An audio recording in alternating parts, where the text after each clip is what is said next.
When was the last time you sat down to doodle and draw?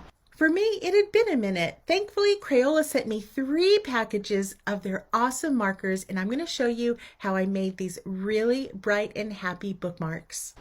Mix and match the markers and colors on cardstock to create all these different patterns that we're going to cut up to use on our bookmarks later.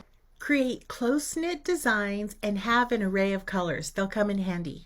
I like the color change markers because of the surprise factor, and the fine point doodle markers because you can use them on a variety of surfaces. The Crayola dual-ended doodle markers are nice because they have a chisel tip on one end and a brush tip on the other.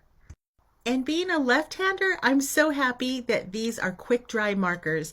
Now for the designs, you could use a die cut machine or cut them out by hand. I did both. I outlined everything with the black marker, and then you can use foam tape or double-sided adhesive to layer all of these pieces on your bookmark. If you don't want to use foam tape, just use a glue stick, and don't forget to punch a hole at the top and add a ribbon. This is an easy craft for all skill levels, and who doesn't love a nice bookmark?